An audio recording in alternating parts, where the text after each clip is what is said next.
섹스피어의 말처럼 인생은 가까이에서 보면 희극이고 죄송합니다.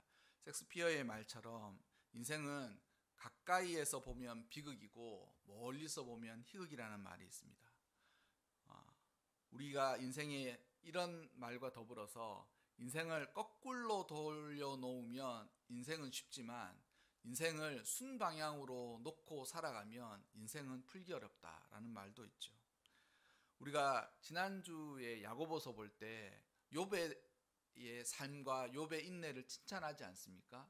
그런데 막상 그 욥의 삶을 시간의 정방향으로 놓고 욥이 인생 가운데 잘 살다가 갑자기 재산을 모두 잃고 자식이 모두 죽고 그리고 자신의 몸에도 깊은 병이 들어서 자신이 함께 살았던 아내 역시 하나님을 욕하고 그냥 죽는 것이 낫지 않냐라는 그 이야기를 들었을 때 그런 삶을 살아가기가 녹록하지가 않다라는 것이죠.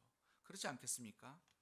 우리의 삶도 마찬가지입니다. 만약 우리가 하나님께서 한번 주어주신 삶을 한번 살아보고 그 삶의 거꾸로를 알고 나서 인생을 순방향으로 살아가면 소망과 담대함 그리고 두려움이 없는 삶을 누구든지 살아갈 수 있을 것입니다.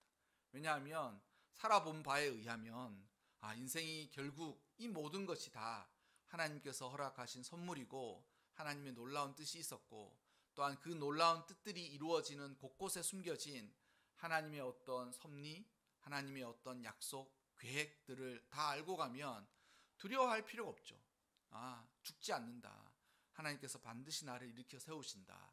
또한 인생 가운데 일어난 모든 일들이 지금은 이해할 수 없는 그 일들을 하나님이 이러한 계획과 뜻을 위해서 이렇게 행하셨구나. 그리고 그것이 없었으면 그 방법이 아니면 하나님이 나를 위해 나의 변화와 나의 삶을 위해서 다른 대안이 없었기 때문에 그렇게 하셨구나라는 것을 알 수 있습니다. 그런데 인생을 이 순방향으로 살지 못하기 때문에 정방향을 살아가는 사람들 그리고 우리가 시간 안에서 순차적으로 삶을 맞닥뜨리면서 살아갈 때 항상 생각하는 것들이 있죠. 그게 뭐냐면 이것이 과연 무슨 일인가라는 그러한 뜻입니다.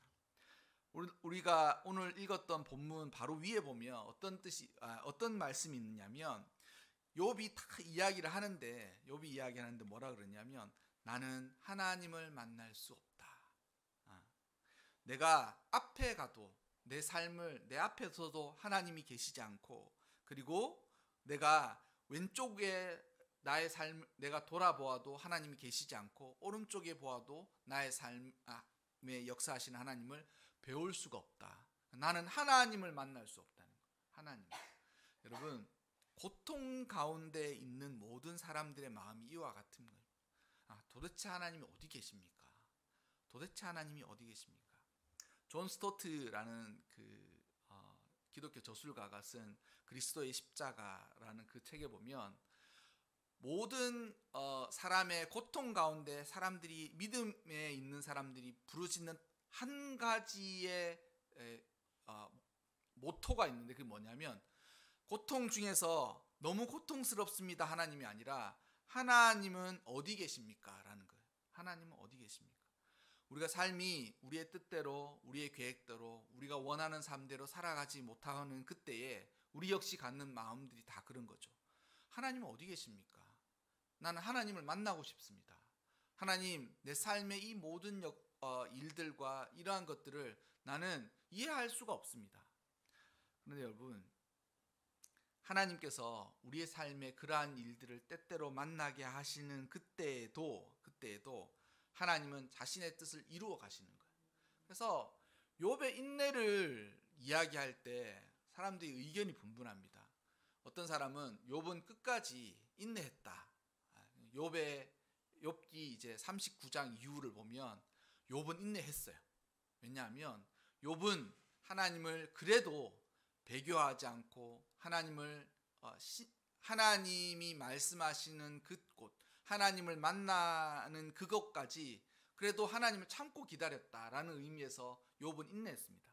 그런데 인내의 삶의 자세를 와서 욥의 기 3장부터 보면 욥이 도대체 인내를 한 사람인가 싶을 거예요.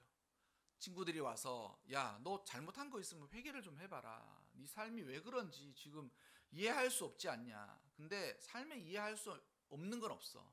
뭐냐면 잘하면 복 주시고 잘못하면 벌 주시니까 너 정신을 좀 이렇게 차려봐라. 그렇게 이야기하는 그 친구들의 말을 듣고 욥이 그동안 참아왔던 모든 울분을 친구들한테 쏟아놓습니다. 내가 뭘 잘못했냐? 나는 정말 신실하고 거룩하게 살아가려고 애썼다. 그리고 욥기서 초반에도 욥은 의인이라고 나와 있지 않습니까? 그리고 그 당대에 그 시대에 욥만한 의인이 없었다라고 이야기하고 심지어는 그 믿음과 그의 의로움을 마귀도 알고 있었어요. 그러니까 마귀가 별다른 사람을 시험해 보겠습니까? 마귀가 하나님한테 가서 하나님과 마귀가 욥의 삶과 신앙을 두고 이야기할 정도니까 얼마나 그가 올곧은 믿음의 삶을 살려고 노력했겠습니까? 노력했겠지 않겠습니까? 욥의 인내가 무엇이냐? 그것은 하나님을 끝까지 기다리는 거예요. 하나님을 끝까지 기다리는 거예요. 원망과 불평이 있던 삶이었지만 그렇지만 하나님이 행하실 일을 기대하고 저버리지 않고 기다리는 것이죠. 그래서 우리 인생 가운데 고통의 삶에 있어서 가장 괴로운 게 뭐냐면 지루함이에요. 뭐냐면 끝날 것 같지 않다는 거예요. 이 어려움의 삶이 도저히 해결하지 않을 것 같다라는 그런 마음들이 가장 그 신자의 삶에 어렵고 힘든 거예요. 어렵고. 그러니까 하나님께서 왜 이렇게 시간을 그러니까 그런 거 아니겠습니까? 하나님 단축시킬 수 있는 방법은 없습니까? 속성은 없나요? 우리 인생 가운데 하나님께서 이루실 거라는 것도 알겠어요. 그리고 하나님께서 행하시는 일이 있다는 것도 알겠습니다. 그런데 우리 인생이 유한한 것을 하나님이 아신다면 우리 인생 가운데 이루어져야 할 일들을 속성으로 단기간에 빠른 시간 내에 확 변화시켜서 늘 그러잖아요.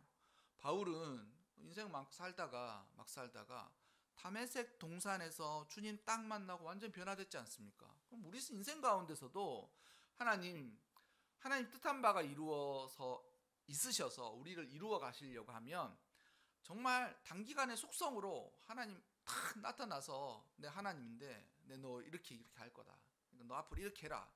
단기간에 확 만들어 가시면 안 되겠습니까? 라는 생각이 있는데 하나님 뜻이 그렇게 그 하나님이 그것을 못 하셔서 하지 않는 것이 아니라 우리의 인생이 그와 같기가 쉽지 않습니다. 저는 신앙생활을 많이 하면서 어려서부터 기독교 가정과 배경 안에서 자라났습니다.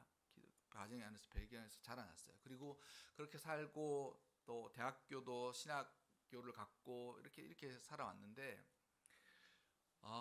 늘 그런 사람들의 간증이 부러운 거죠. 하나님을 세게 만난 사람들의 간증이 늘 부러운 거예요. 뭐냐면 막 인생을 개차반으로 살다가 하나님 갑자기 나타나셔가지고 집안을 풍비박산 내고 목숨을 들었다 주었다 폈다가 하시고 진짜 삶이 다 어그러지는 그 가운데서 하나님을 어거지로 만나서 하나님의 놀라우심을 하고 변화되었다라는 사람들이 늘 부러운 거예요.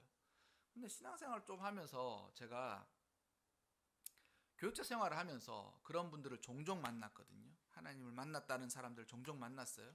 그런데 그런 분들의 어떤 치명적인 결함이 있어요. 그럼 어떤 결함이 있냐면 인격적으로 벼락 같은 하나님을 만났는데 다듬어지지 않는 인격이 수련되지 않아서 하나님을 만났던 기억은 있으나 삶이 거의 그러니까 성화되지 않는 인격을 가지고 평생을 씨름하는 거예요. 평생을 하나님 부인하지는 않아. 그런데 화가 나면 자기가 화가 나오고 싶으면 마음껏 화내고 그리고 그러면 안 되지. 또 와서 회개하고. 그런데 삶이 그런 쳇바퀴를 계속 돌아다니는 거야. 이게 왜 이렇게 문제가 있지? 가만 생각해 보니까 이게 기독교와 하나님의 이렇게 신실한 가정에서 인격적으로 잘 다듬어지지 못한 인격이 이게 그렇게 나타나는 거예요. 그러니까 거꾸로 생각하면 좋은 신앙 안에서 좋은 가정 환경에서 자라난 것은 인생 가운데 큰 복 중에 하나예요. 인생 가운데 큰 복 중에 하나예요. 하나님에 관해서 그가 어떻게 만날는지는 알 수는 없지만 하나님이 역사하시는 일들을 가운데 아주 좋은 태도와 자질을 만들 수 있는 것은 좋은 가정에서 좋은 인격적인 교육과 가르침을 잘 받아가는 거예요. 잘 받아가는 거예요. 그리고 그 인격적인 가르침 위에 하나님을 만나는 것이 반드시 필요하긴 하지만 벼락 같은 하나님을 만나고 난 이후에 그 인생이 벼락 같은 삶의 변화처럼 놀랍게 달라지기가 쉽지 않더라고요. 놀랍게 달라지기가 쉽지 않아요. 그러니까 제가 이제 기독교 가정에서 자라서 사역을 해보니까 하나님이 나를 그런 곳에서 그렇게 이렇게 만들지 않으셨으면 내 마음 안에 여러 가지 쓴뿌리, 상처, 울분, 분노, 해결되지 못하는 그런 것들을 갖고 평생을 씨름하겠구나라는 생각이 든다는 거죠. 그래서 여러분 우리가 하나님이 우리에게 행하시는 모든 일은 하나님이 우리를 만들어 가시는 거예요.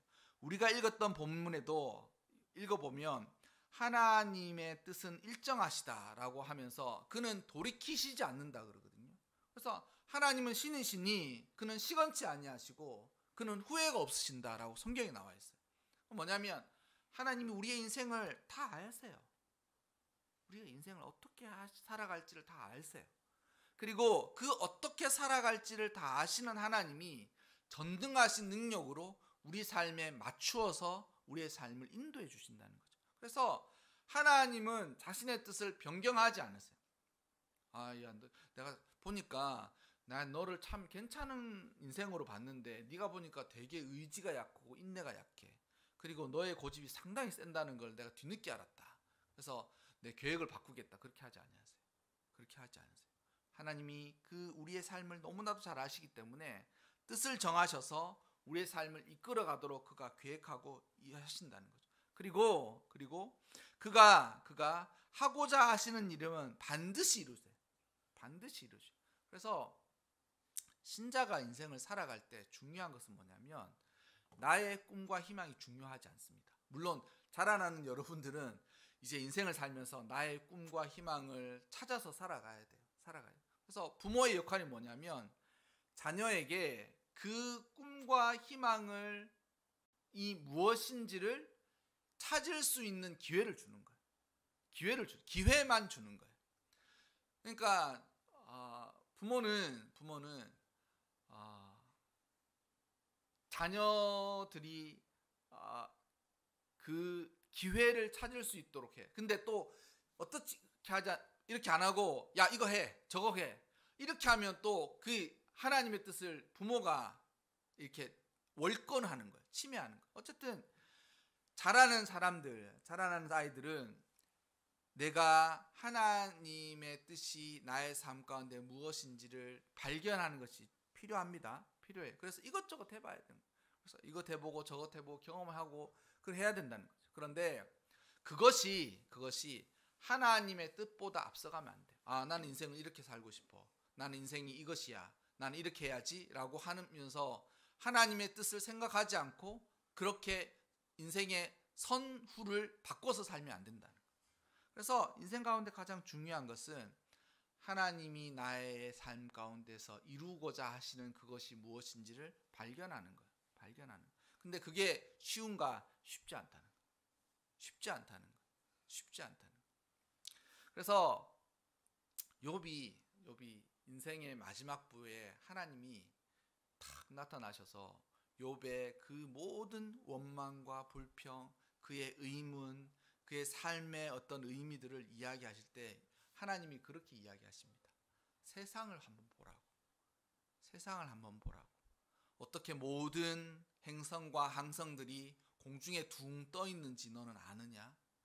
그리고 모든 일기와 기후들이 그때를 따라서 비를 내리고 그 내린 비 때문에 생명이 움트고, 또한 때가 되면 산양과 염소들이 산양과 사슴이 새끼를 베고, 또한 그 정한 기한이 되어야 출산하고, 그렇게 하는 일들은 이제 아느냐? 거기에 다 하나님의 섭리와 뜻들이 다 숨겨져 있다는 거예요. 그런데 하물며 하나님께서 이야기하시기를 천하보다도 귀한 너의 인생에 내가 삶의 후회나 아니면 모자람이 있겠느냐, 이렇게 이야기해요. 여러분, 우리 삶에도 마찬가지예요. 하나님 우리 삶을 향하여 하나님께서 이루고자 하시는 뜻이 있어요. 그리고 그 뜻을 찾아가는 거예요. 찾아가는 거. 그리고 그 뜻을 이루는 순간, 내 삶의 진정한 의미와 참된 가치를 깨닫게 되는 거예요. 깨닫게 되는 거예요. 그래서 우리가 삶을 살아가는 동안 하나님을 발견할 그때까지 참고 인내해야 합니다. 하나님을 발견할 그때까지 참고 인내해야 돼요. 느낌적으로 너무 고통스럽고 어려워서 도대체 하나님 어디 계신가? 그러한 삶의 비극적인 삶을 살아내는 거예요. 쭉 살아내는 거예요. 그리고 그 삶을 쭉 살아내면서 그 삶의 고통과 어려움으로 도저히 변화되지 않을 것 같은 나의 영혼에 조그만 어떤 것들을 만들어요. 여러분, 조각가가 뭐 이렇게 조각을 하잖아요. 조각가가 조각하잖아요. 그럼 조각가가 그 돌을 조각하기 전에 돌이 어떤 모습이었겠어요? 어떤 모습이었겠어요? 돌덩어리인 거예요. 아무런 형태가 없고 그냥 어디에서든지 발견할 수 있는 돌덩어리인 거예요. 돌덩어리야. 그냥 그 돌덩어리야. 근데 조각가들이 그렇게 이야기한대요. 그 돌을 보는 순간 그 돌에 숨겨진 작품의 영감이 거기 돌에 확 비껴 있다는 거예요. 뭐냐면 그 돌을 딱 보는 순간 저 돌은 어떻게 해야 되겠다라는 어떤 운명 같은 게 찾아온대요. 그리고 그것을 가지고 아무것도 보이지 않는 그 돌을 어떻게 하겠습니까? 지금같이 뭐 기계가 좋으면 뭐 그러죠. 이렇게 레이저나 CNC 이렇게 다듬는 기계들을 갖다 놓고 그냥 확 깎아버리면 되지 않습니까? 하는데 그렇게 만들어질 수가 없죠. 어떻게 만들겠어요? 겉부분부터 조금씩 정과 망치를 가지고, 끌과 망치를 가지고 조금씩 뜯어내는 거예요.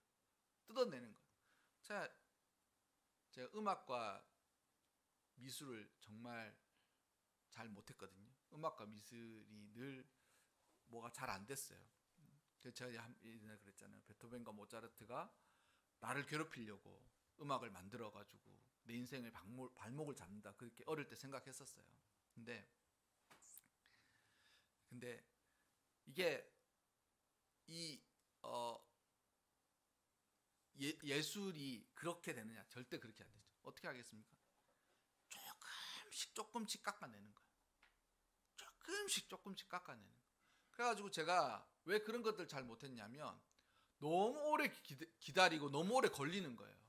피아노를 배우려 갔더니만 선생님이 앉아가지고 도레만 그렇게 하기 시작하는 거예요. 도레만 도레미솔 도미파 막 그것만 하는 거예요. 그러니까 이게 체질적으로 안 맞는 거예요. 하다가 뭐 집어쳐버렸죠. 뭐 잘 안 되고. 근데 여러분, 우리 인생을 만약 하나님께서 너를 작품을 만들어주지 이러면서 레이저로 깎아내거나 아니면 선반 기계에다 갖다 집어넣고 깎아내면 우리가 만들어질까요? 그렇게 만들어질 수가 없어요. 어떻게 하냐면 하나님께서 거대한 돌덩어리와 돌덩어리인 우리 인생을 조금씩 깎아내시는 거예요. 그리고 그 조금씩 깎아내는 것 가운데 고통의 시간들과 삶의 시간들이 함께 비껴져 나가는 거예요. 그리고 그것이 다 만들어지고 났을 때라야 그 돌 안에 숨겨져 있던 그 본연의 모습들이 드러나는 것이죠. 여러분, 우리의 삶을 살아갈 때 이와 같으시기를 바랍니다. 하나님의 열심이 그가 하나님의 열심히 이루실 것이다. 성경에 그렇게 나와 있잖아요. 그래서 삶을 살아가는 동안 그치지 않는 하나님의 열심이 나의 삶 가운데 있는 것을 믿고 하나님을 찾으세요. 발견하지 못하는 것 같은 하나님을 찾고 기다리고 또한 하나님을 발견하려고 힘쓰세요. 그리고 삶을 살아가는 동안 우리 삶 가운데서 하나님께서 행하신 일로 삶의 모습들을 만들어 가시는 것을 알고 삶을 조금씩 깎아내기 시작하는 거예요. 불필요한 것들, 필요 없는 것들, 넘치는 것들, 부족한 것들, 삶을 조금씩 깎고 다듬어서 온전한 하나님의 모습을 만들어가는 거죠. 그리고 온전한 모습 안에 드러난 하나님의 뜻을 이룰 때라야 비로소 하나님이 나의 삶 가운데 역사하시고 행하신 모든 의문들, 그런 것들이 풀려지기 시작하신다라는 것이죠. 그래서 우리가 삶을 살아갈 때 이와 같은 삶을 꼭 살아가시기를 바랍니다. 삶을 살아가는 동안 하나님을 더욱더 신뢰하세요. 그리고 나보다 나를 더 잘 아시는 하나님이 나의 삶에 계획하시고 관여하시는 것을 믿고 하나님을 신뢰하고 의지하시기를 바랍니다. 그래서 삶을 지혜가 생길 때가 언제겠습니까? 삶을 돌아보면 지혜가 생기는 거예요. 믿음이 없을 때 언제 믿음이 생깁니까? 삶을 돌아보면 믿음이 생기는 거예요. 왜냐하면 그거를 다 지나왔으니까. 그리고 지나오면서 이제 와서 깨닫는 것이 무엇이냐면, 그래, 그때 그런 상황, 환경, 그런 것들로 하나님이 행하실 일들이 있고 그 일 때문에 하나님이 이 모든 것을 행하셨으리라고 믿어지는 거예요. 믿어지는 거예요. 그래서 삶을 앞으로 보면 도저히 넘어갈 수 없을 것 같지만 지나온 삶을 보면, 그래, 하나님께서 그때도 이런 섭리를 통해서 나를 만들어 가셨으니 앞으로의 삶도 하나님께서 우리의 삶을 만들어 가시리라고 주를 신뢰하고 의지하는 거예요. 의지하는 거. 그리고 꿈꾸는 것이죠. 언제를 꿈꾸겠습니까? 온전하여진 돌덩어리에서 만들어진 작품처럼 나의 인생이 그러하기를 굳건히 믿고 신뢰하는 거예요. 그래서 결국 욥의 인생은 전보다 훨씬 나아진 인생을 살아가는데, 뭐냐면 욥의 인생 가운데 고난을 겪고 그 고난의 지루한 삶을 통과하여서 살아계신 하나님을 만났을 때와 그 이전과 이후는 완전히 달라요. 물론 그 사이에 엄청난 변명과 자신의 이야기와 또 말도 되지 않는 이야기들과 막 그런 논쟁들과 이런 것들이 그 사이에 많이 펼쳐져 있어요. 그런데 욥의 처음과 욥의 나중을 보면 그 사이에 그 모든 일들은 있을만하다 아니면 불필요했다라는 것 가운데 제가 생각하기에는 반드시 그러하여야 했다라는 거예요. 반드시 그러하여야 했다는 거예요. 그 사이에 하나님이 하실 수 있으면 그냥 바꾸시면 되잖아요. 아무런 사건이나 사고 없이 그냥 하나님이 하실 수 있으니까 그냥 바꾸시면 되잖아요. 근데 하나님 그렇게 안 하신다는 거예요. 하나님이 그를 축복하였으나 그가 고통 가운데서 모든 일들을 겪고 하나님을 만나고 난 이후에 변화된 욥의 인생은 그 이전과 그 이후는 질적으로 달라요. 질적으로 달라요. 양쪽으로 다른 게 아니에요. 그러니까 욥에 보면 자식을 나중에 하나님께서 그를 축복하셔서 자식은 2배를 주시고 모든 재물과 모든 것들을 다 하나님께서 더 이전보다 더 부유하게 하셨거든요. 근데 저는 애들이 지금 예배 드리지만 자식 둘이 있는데 자식 둘 데려가고 넷을 나중에 준다고 그래도 저는 그렇게 하고 싶을 생각이 전혀 없습니다. 그냥 둘 있는 이 아이들을 잘 키우고 싶지, 아니 둘 데려가시고 나중에 넷을 준다고 한들 그 둘을 생각하지 않겠냐고요. 생각하지 않겠냐고. 그게 아니라 이게 수량적으로 하나님을 몰랐다가 깊이 조금 더 많이 알게 됐다라는 게 아니라 몰랐던 하나님을 알게 된 거예요. 그리고 그 사이에 그 일들이 있었던 거예요.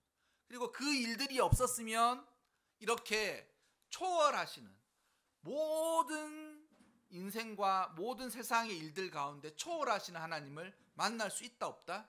없다. 없어요. 그러니 그 일들을 행하시는 것입니다. 우리의 삶에서도 여러분 꼭 욥의 삶의 이 지혜를 얻어 가시기를 바랍니다.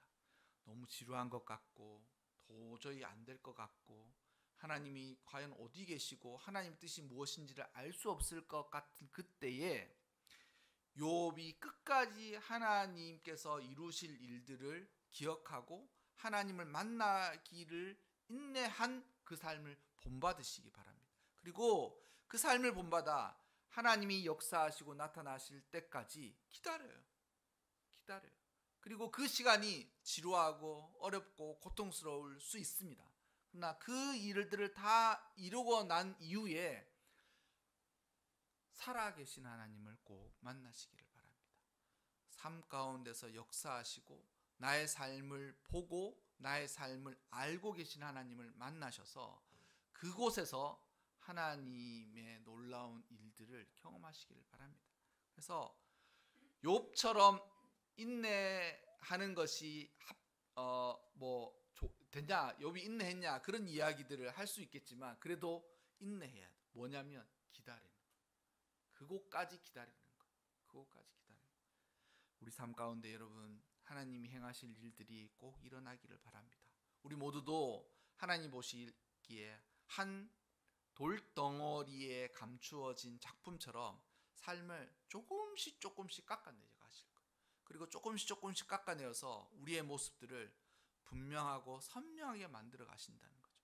그리고 그 모든 작품이 다 그 돌을 다 깎아내고 만들어질 때까지는 하나님이 행하시는 일들을 그치지 아니하시는 거예요. 그리고 우리 역시 하나님이 행하시는 그 일들을 기대하고 인내하며 그곳까지 나아가는 것입니다. 이와 같은 삶을 꼭 살아가시기를 바랍니다. 그래서 우리의 삶의 모든 것들을 다 놓고 보았을 때에 섹스피어의 말이지만 그의 말처럼 우리 인생은 희극이었다. 그러나 그 희극 안에 우리는 많은 비극들을 끝까지 인내해내었다라고 고백하는 여러분들이 되시기를